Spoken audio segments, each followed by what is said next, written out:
Il était l'icône la plus déchaînée d'Italie, à la fois rockstar, prophète et bouffon. Adriano Celentano dansait sur les écrans de télévision, sermonnait les politiciens, se moquait de son propre public, et un jour, en direct devant 17 millions d'Italiens, leur lança « Éteignez la télé ». Il a dominé la musique, réinventé le cinéma italien et scandalisé toute une génération. Mais derrière la célébrité, derrière les monologues excentriques et le sourire provocateur, il y avait un homme en guerre constante, contre les médias, contre sa famille et souvent contre lui-même. Les critiques le traitaient d'hypocrite, un millionnaire prêchant contre le consumérisme, un rebelle protégé par sa richesse. Aujourd'hui, à plus de 80 ans, Celentano vit loin des projecteurs, entouré de silence, de regrets et d'un héritage bien plus complexe que ce que l'on imaginait. Pendant que les autres enfants vivaient leur enfance, lui luttait pour survivre dans la rue. Adriano Celentano est né en 1938 au numéro 14 de la Via Gluck à Milan. Une rue tranquille et ouvrière qui deviendrait célèbre grâce à l'une de ses chansons les plus personnelles, Il ragazzo della Via Gluck. Pour beaucoup d'Italiens, cette chanson est devenue le symbole des bouleversements du pays, la disparition de la nature, l'émergence du béton, la fin des valeurs d'autrefois. Mais à l'époque, pour la famille Celentano, la Via Gluck, c'était simplement chez eux. Ses parents, Leontino Celentano et Giuditta Giuva, venaient de Foggia, dans le sud de l'Italie. Comme tant d'autres familles, ils montèrent vers le nord en quête d'un avenir meilleur. Mais Milan n'avait rien de facile. Le travail était rude, les conditions de vie difficiles, l'argent rare. Leontino enchaînait les petits boulots pour nourrir sa famille, pendant que Giuditta tenait bon et faisait tourner la maison. Ce n'était pas une vie confortable, mais elle était construite sur l'amour, l'effort et la ténacité. Adriano était le cadet de 5 enfants. Sa naissance revêtait une signification particulière. Des années plus tôt, sa sœur Adriana était morte d'une leucémie à l'âge de 9 ans. Une perte immense restait gravée dans la mémoire familiale. En nommant leur nouveau-né Adriano, ses parents voulaient perpétuer sa mémoire. Enfant, Adriano était vif, curieux et peu enthousiaste à l'école. Il la trouvait ennuyeuse et trop stricte. Après le CM2, il décida de ne pas continuer. Tandis que d'autres enfants restaient sur les bancs de l'école, lui était déjà dans la rue à aider sa famille.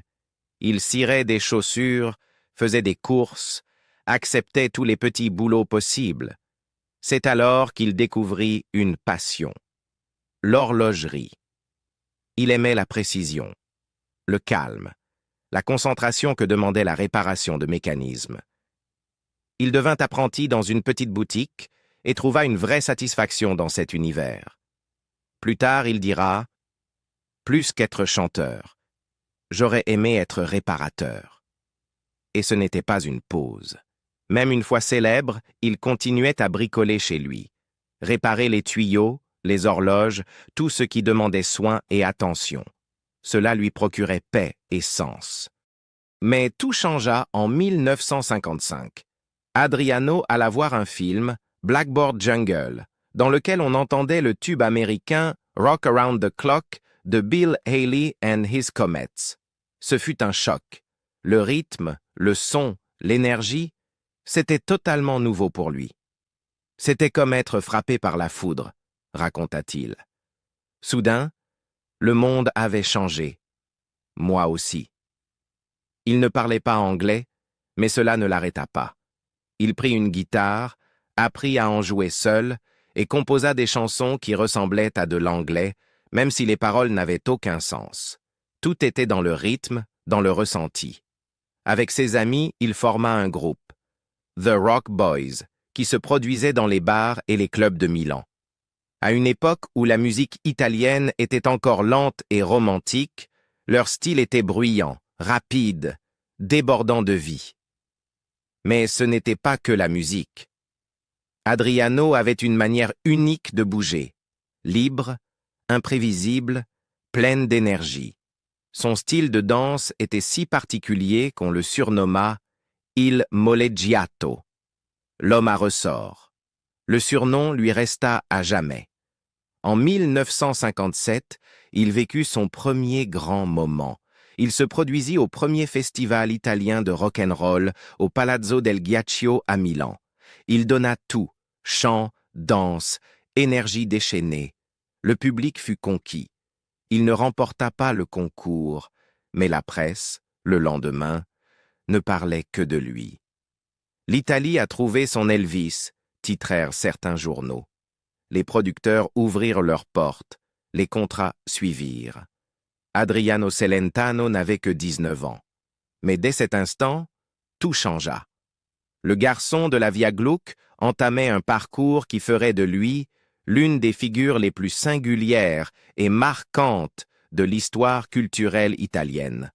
Un homme qui bousculerait les traditions, secouerait la scène musicale et captiverait des générations entières. La lutte pour se faire entendre. Il remporta le festival d'anciens avec Il tuo bacio est comme un rock, un morceau qui s'écoula à plus de 300 000 exemplaires en une seule semaine. Un chiffre astronomique pour l'époque. S'inspirant du rock'n'roll américain, mais en le filtrant à travers une sensibilité résolument italienne, Celentano n'a pas seulement introduit un nouveau son, il a imposé une nouvelle attitude. Cette même année, il fit ses premiers pas au cinéma et sortit son tout premier album complet, prouvant qu'il ne comptait pas être une simple étoile filante. Il était en passe de devenir un véritable phénomène. En 1961, bien qu'en service militaire, rien ne pouvait freiner son ascension. Grâce à une autorisation spéciale du ministre Giulio Andreotti, il obtint une permission pour participer au Festival de Sanremo, un moment crucial dans la culture pop italienne. Aux côtés de Little Tony, il interpréta 24 000 bassi, mais stupéfia le pays en tournant le dos au public en plein milieu de sa prestation. Ce geste, lourd de signification, fut vu par certains comme un affront, par d'autres comme le symbole d'une nouvelle ère. Une chose était claire, Celentano n'avait aucune intention de suivre les règles. Un an plus tard, en 1962, il fit un pari audacieux qui allait redéfinir sa carrière. Il fonda le clan Celentano. Plus qu'un simple label, le clan était une déclaration contre-culturelle, vaguement inspirée du rap-pack de Frank Sinatra, mais à l'italienne. Ce collectif fonctionnait comme une famille artistique. Musiciens, producteurs, amis et collaborateurs fidèles s'unissaient autour de valeurs communes, liberté créative et contrôle partagé. Dans une industrie où les artistes étaient souvent exploités, Celentano créa un espace de création sans compromis. Les résultats furent saisissants. Grâce au clan, il sortit certaines de ses chansons les plus emblématiques. Preghiero, adaptation poignante de Stand By Me, Il ragazzo della Via Gluck, ballade nostalgique sur la destruction de la nature et des souvenirs d'enfance. Azzurro, hymne d'été coécrit avec Paolo Conte, mêlant joie et mélancolie, et Svalutazione, critique acérée du déclin économique et de l'immobilisme politique en Italie. Chaque chanson révélait une facette différente de sa personnalité, parfois légère, parfois tourmentée, mais toujours authentique. Celentano ne se contentait pas d'écrire des chansons d'amour ou des tubes faciles. Il utilisait la musique comme un outil de réflexion, de critique sociale, un moyen d'interroger le monde qui l'entourait. Ses paroles abordaient les effets destructeurs de l'urbanisation rapide, la dégradation de l'environnement et l'engourdissement provoqué par le consumérisme de masse. Et pourtant, il enveloppait ses messages dans des mélodies qui restaient en tête et touchèrent le cœur. Puis vint 1972 et avec elle, Prisancoli Nancinins-Iusol. À la première écoute, cela semblait être un charabia total, une suite de syllabes imitant l'anglais. Mais Celentano voulait faire passer un message. Cette chanson était une satire de la communication moderne, la façon dont les gens parlent, écoutent et se comprennent mal dans un monde de plus en plus bruyant. Porté par un rythme hypnotique et un style avant-gardiste en avance de plusieurs décennies, La chanson désorienta les animateurs radio et ravit les jeunes auditeurs. Elle entra même dans les classements aux États-Unis, devenant un classique culte en Italie, souvent cité par les artistes et critiques comme un précurseur du rap et du spoken word. Celentano était devenu bien plus qu'un chanteur. Il était une force culturelle. Il évoluait avec aisance entre la musique et l'activisme, tout en conservant son statut d'idole pop, sans jamais renoncer à son rôle de provocateur. L'acteur et le réalisateur visionnaire. Dans les années 1980, Adriano Celentano avait déjà prouvé depuis longtemps qu'il était un maître de la musique et de la comédie. Mais son ambition allait bien au-delà de la célébrité ou des succès au box-office. Derrière le charisme et le burlesque se cachait un homme obsédé par l'idée de repousser les limites, souvent au prix de la cohérence du succès commercial, voire de sa propre réputation. Ses débuts au cinéma étaient prometteurs. À la fin des années 1950 et au début des années 1960, Celentano séduisait le public dans des comédies musicales comme I ragazzi del jukebox et Uno strano tipo, où son charme excentrique faisait merveille. Même un petit rôle dans la Dolce Vita de Fellini lui donnait une certaine gravité. Mais ses rôles, aussi populaires soient-ils, le limitaient. Celentano ne voulait pas seulement faire rire, il voulait contrôler. Ce contrôle, il l'obtint en 1964 avec Super Rapina à Milano, un film qu'il réalisa, écrivit, composa et interpréta. C'était audacieux, mais aussi chaotique, incohérent et largement rejeté par la critique. Pourtant, ce film révélait déjà son agitation intérieure. Il ne cherchait pas les succès faciles, il cherchait à s'exprimer. Avec Serafino, cette quête porta ses fruits. Dans le rôle d'un berger naïf tiraillé entre tradition et modernité, il livra une performance à la fois drôle et bouleversante. Cela lui valut une nouvelle reconnaissance, celle d'un acteur capable de profondeur émotionnelle et pas seulement de comique de situation. Mais les plus grands succès de Celentano sont souvent nés de contradictions. Dans les années 1970 et 1980, il enchaîna les films cultes. Il bisbetico domato, innamorato pazzo, mani di velluto, qui firent de lui une icône nationale. Pourtant, alors qu'il enchantait les foules, il se perdait sur le plan créatif. Ses films, en tant que réalisateur, devenaient de plus en plus erratiques, symboliques et de moins en moins accessibles. Youpi. Du était surréaliste, musical, traversé d'angoisse existentielle. Le public était déconcerté. Puis vint Geppo il Folle, encore plus abstrait. Une fable onirique sur un rebelle perdu dans un monde vidé de son âme. Les critiques furent impitoyables. Et ensuite, ce fut le naufrage avec Joe en lui. Il y jouait une sorte de messie dans une société dystopique, prêchant par des chansons et des scènes stylisées en plein chaos. Le film fut un désastre, trop long, pompeux, moqué par le public comme par la presse. Mais derrière cette démesure, il y avait quelque chose de brut, un cri désespéré pour un sursaut moral dans une époque en déclin. Ces œuvres révélèrent la tension permanente chez Celentano, l'artiste de scène qui voulait être pris au sérieux, le clown romantique incapable de fuir sa propre caricature. Il a tout risqué pour raconter des histoires qui comptèrent pour lui, même quand plus personne ne comprenait. Et ce faisant, il a construit un héritage non pas de perfection, mais d'imperfection courageuse. Le prêcheur en direct à la télévision. Dans les années 1980, Adriano Celentano avait déjà conquis la musique et le cinéma, mais au lieu de se reposer sur sa gloire, il choisit la réinvention. Sa nouvelle scène, la télévision nationale. Son rôle, celui d'un prêcheur provocateur. Alors que l'Italie traversait des tensions politiques et une méfiance croissante envers les médias, Celentano se transforma en une chose rare, un artiste de variété qui n'avait pas peur de faire la morale en prime time. Tout commença avec Fantastico 8 en 1987. Officiellement, c'était une émission de divertissement. En réalité, elle devint vite célèbre pour les silences interminables de Celentano, ses diatribes cryptiques et ses monologues sur la décadence morale de la société. Le public restait sidéré lorsqu'il se taisait pendant de longues minutes en direct à la télévision. Plus tard, il expliqua que ce silence était une protestation contre le bruit des mensonges. Certains le raillaient, d'autres le regardaient avec admiration. L'émission attira plus de 17 millions de téléspectateurs.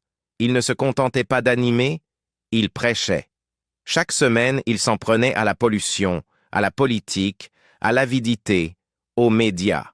« Éteignez la télévision », lançait-il, tout en parlant sur ce même écran. La contradiction était volontaire. Il était à la fois le messager et le miroir. Ses émissions suivantes allaient encore plus loin. Francamente mene un fiscio vira aux prêches télévisés. Il débattait avec des prêtres et des athées, interrompait ses invités pour livrer des métaphores sur Dieu et le déclin de la société. En 2001, 125 millions de cases te fit scandale rien que par son titre, suggérant que tout le peuple italien vivait dans le mensonge. Les hommes politiques protestèrent, les annonceurs se retirèrent, mais l'audience explosa. Celentano ouvrit un épisode avec ces mots sans détour. « La pire chose que nous puissions faire ce soir, c'est faire semblant d'être ici uniquement pour s'amuser. » Puis vint Rock Politique, en 2005, son geste le plus audacieux. Sur la chaîne publique RAI, il se moqua de la censure, ridiculisa les présentateurs et appela les politiciens par leur nom. Une fausse séquence montrait Silvio Berlusconi en dictateur, ce qui provoqua une colère politique immédiate. Celentano répliqua, en direct, « La vérité n'offense que ceux qui la craignent. » Son militantisme n'était pas sans risque. En 1991, il appela les électeurs à écrire « La Caxia est contre la mort » sur leur bulletin référendaire pour protester contre la chasse, au risque d'invalider leur vote. Il fut poursuivi en justice, puis acquitté. Ce procès ne fit que renforcer son image de rebelle intouchable. Ses détracteurs le qualifiaient d'hypocrite, un millionnaire qui dénonçait le consumérisme. Mais ses partisans voyaient autre chose, une figure intrépide qui utilisait sa tribune pour défier le pouvoir, quoi qu'il en coûte. L'histoire méconnue du couple de célébrités le plus durable d'Italie. Derrière les lunettes noires, l'assurance et les paroles révolutionnaires, Adriano Celentano a mené une vie personnelle aussi dramatique et imprévisible que ses films. Au centre de tout cela se trouve Claudia Mori, son épouse, sa partenaire d'affaires, sa critique la plus sévère et sa muse éternelle. Leur histoire est une véritable saga, marquée par l'obsession, la trahison, un amour intense et l'un des couples les plus complexes et durables du showbiz italien. Lorsqu'ils se rencontrent en 1963 sur le tournage de Uno strano tipo, Claudia n'a que 19 ans.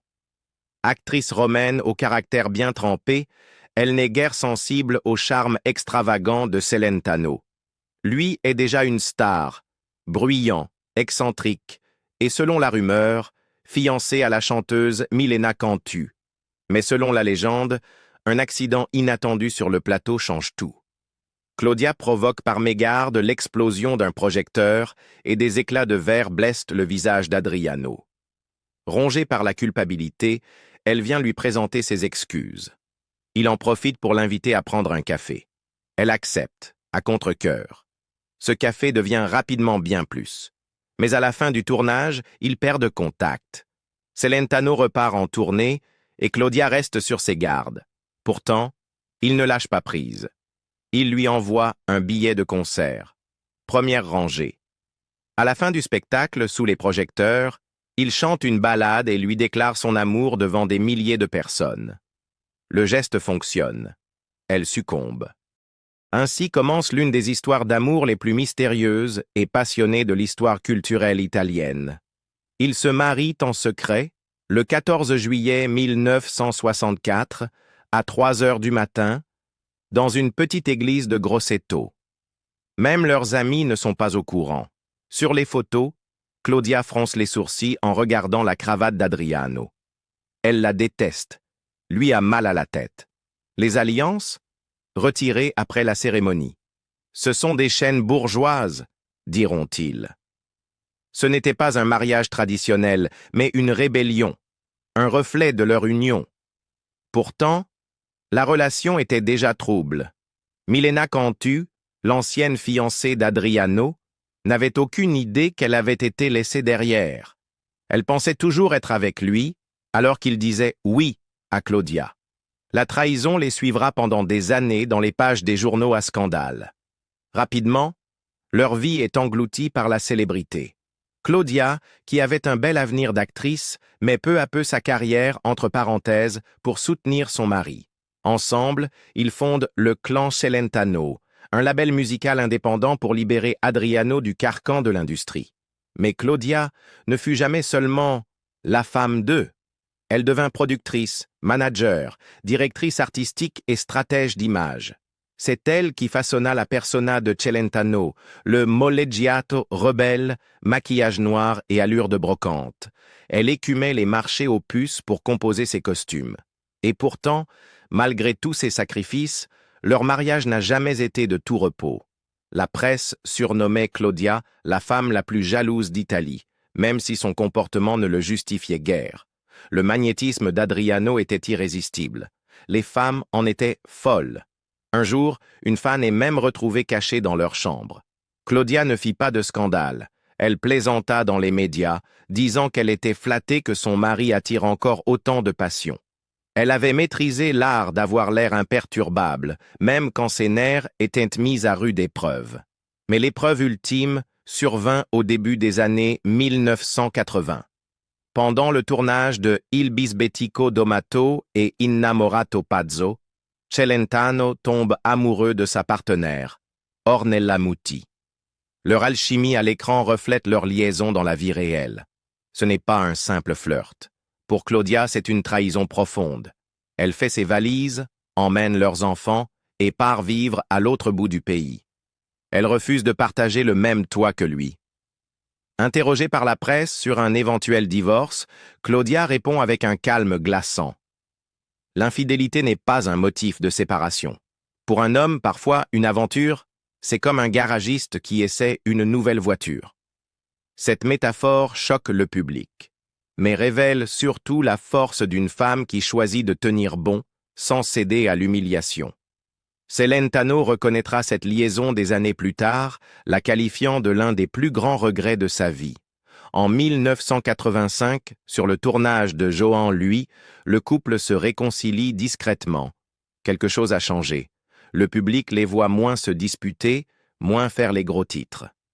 Claudia dira un jour « J'ai fini par comprendre qu'aucun homme sur cette terre ne serait jamais aussi intéressant qu'Adriano. » Ils élèveront ensemble 3 enfants, Rosita, Giacomo et Rosalinda. Tous se lanceront dans le monde du spectacle, au grand désespoir de leur père qui craignait que sa propre notoriété ne leur fasse de l'ombre. Rosalinda, la Benjamine, jouera Satan dans La Passion du Christ de Mel Gibson. Plus tard, elle s'éloignera de la famille, évoquant des conflits profonds. Son absence des photos familiales nourrira les rumeurs, mais jamais ses parents ne diront un mot contre elle en public. Pour Claudia, la famille est sacrée. Malgré sa notoriété, elle a toujours mené une vie discrète. Elle confia un jour « Le soir, quand je vais me coucher, je prie. Et la première chose que je demande, c'est que, s'il faut que l'un de nous parte en premier, que ce soit moi, parce que je ne peux pas vivre sans lui. » Leur amour a survécu à bien plus que des scandales. Il y eut des moments de folie, comme ce jour où Celentano s'est allongé sur les rails près de leur maison. Claudia a couru, hurlant pour qu'il se relève juste avant qu'un train ne passe. Certains dirent que c'était un coup de pub, d'autres crurent à une véritable crise. Quoi qu'il en soit, ce fut l'un des épisodes les plus étranges et les plus révélateurs de leur histoire. Un homme en détresse, sauvé par la seule personne qui le comprenait. Même leurs anniversaires étaient atypiques. Pour leurs 40 ans de mariage, ils envoyèrent des billets manuscrits à leurs invités. Adriano écrivit simplement « Nous sommes encore follement amoureux ». Pour leurs 50 ans, ils esquivèrent totalement la presse et célébrèrent dans l'intimité. Aujourd'hui, ils vivent dans une villa près de Milan, loin des caméras, entourés d'animaux, d'art et de leur petit-fils Samuel. Adriano, désormais octogénaire, appelle encore Claudia son miracle. Et elle, toujours élégante et discrète, confie au journaliste « Il me fait encore rire ».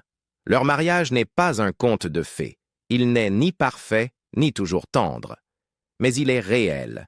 Et dans un monde du spectacle où les relations s'évanouissent comme de la fumée, leur lien demeure une flamme rare, vivante.